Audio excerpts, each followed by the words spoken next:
Is your next car an EV? We're trying to work that out at my place at the moment because, well, this is Blue Sue.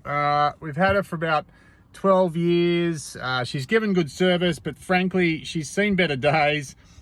No exaggeration, she's being held together with bits of sticky tape on the inside as things are gradually falling off. The outside, the paint's flaking, and just from a safety point of view, the kids are going to start driving soon, so it's time to get a new car. But should we go electric or should we get, you know, a hybrid or another petrol car? Well, what I've done is discovered an EV trial you can do for a month with a car subscription company. You can try out an EV, you can suss out the charging, see if it's a pain in the ass, what it costs, estimate what the cost of that car would be over, or a car like it, over 10 years instead of buying another petrol car for 10 years. And we'll crunch the numbers, make some videos about it, and see what we think and see what you think. All right, so this little beauty is called MG4. She's come to stay for a little while. Just picked her up, and we're going to use this as a bit of a test run just to see overall whether we think it's the future for our household. Okay, so I've crunched the numbers, and we bought Blue Sue 12 years ago for around 20,000 bucks. Okay, so it's cost us around almost $1,700 a year for the car alone. Then of course there's all the other costs which really do add up. I'm talking about $1,000 a year on average for insurance over that time, and there's about $1,100 on average for Rego and CTP, which is the compulsory third-party insurance we have to pay here in New South Wales. Servicing and maintenance and fixing and replacing things over that time probably added up realistically to about $1,000 a year. So when you put all that together, it's cost, you know, probably almost $5,000 a year. So just short of $100 a week. Let's call it about $90, $95 a week. This car, on the other hand, is going to cost a lot more. The EV trial is not a money-saving strategy. It's basically something I'm doing to try and work out what our next car should be. And so far it's been really useful for that. More on that in a minute. But the EV trial itself starts around $290 a week. That includes things like insurance, roadside, the car itself, some free charging, all of that. So there's nothing to pay on top of that. I got $300 discount up front on this model because they were trying to get people to give it a go. So my first week or so will be free. And in the meantime, hopefully I'll work out how we can save money over the next 10 years when we buy this next car. Right, this is me trying to charge the thing for the first time. Absolutely no idea what I was doing. They did give me a couple of cables and a quick run through, which I mostly listened to.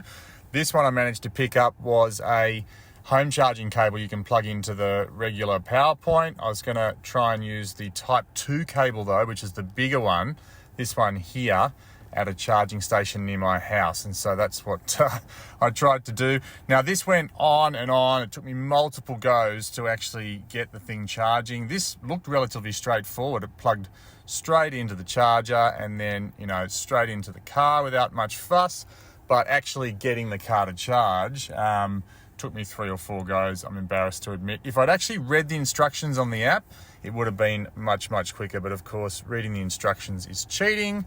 So it took me a few goes. Okay, so what would it cost to run this car, the MG4 EV, versus the old blue car? Well, when it comes to those insurance and maintenance and registration type costs, there's a little bit more on insurance. EV insurance is slightly more expensive than a petrol car, maybe $1,500 instead of $1,000, for example.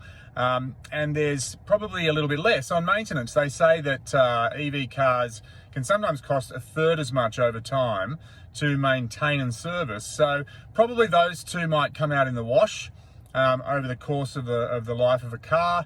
When it comes to fuel, there's an interesting comparison as well. So based on my calculations, this car costs about $25 to charge from 0 to 100% on that charger near my home. Now that price will change depending on which charger you use, but that's my closest charger at the moment.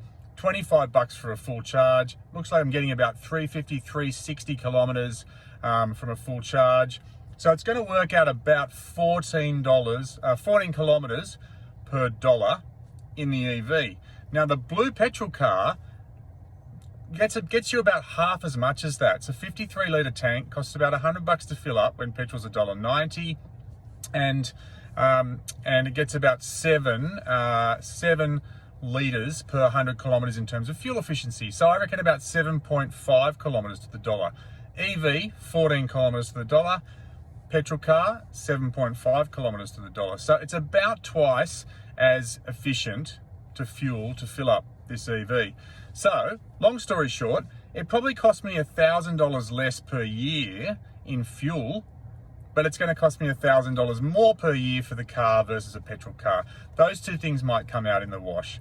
What could be a bit of an X factor is if I can lower my EV charging costs by putting in a charger at home, for example, or getting free charging at work, for example, or putting solar on the roof, which obviously has an upfront cost, but basically means I'm going to be able to charge the car during the day once the panels are paid off for free. So I'm at least going to be even Stevens, I think, over a 10-year period on this EV versus the old petrol car. Maybe even ahead, depending on how much I'm prepared to invest in charging infrastructure, solar panels, and that sort of thing. So those are the rough numbers. Okay, so time for the verdict. I've got to say, after a month of driving an EV, I know a lot more about this than I did this time 4 weeks ago. It's been a really worthwhile exercise. It doesn't come super cheap. Like I said, it's around $300 a week for the EV trial.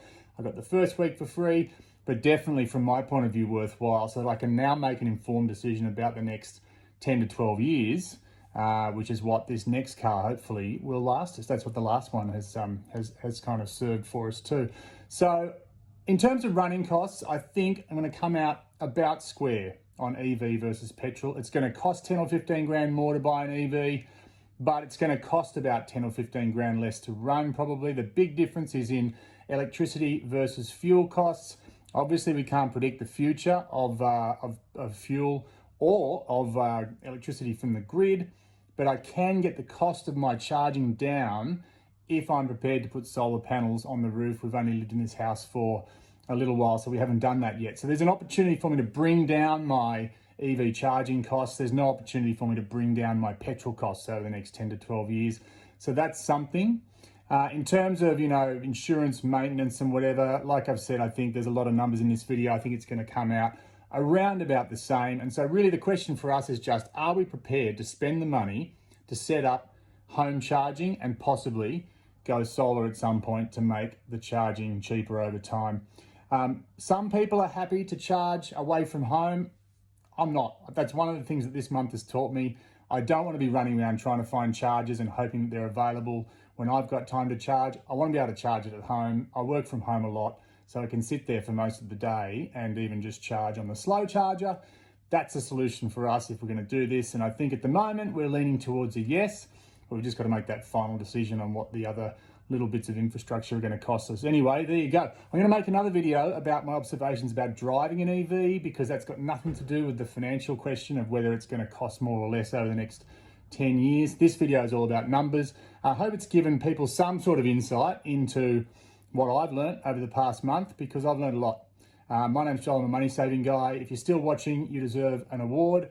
You can follow here for more daily money saving stuff, and have a great day.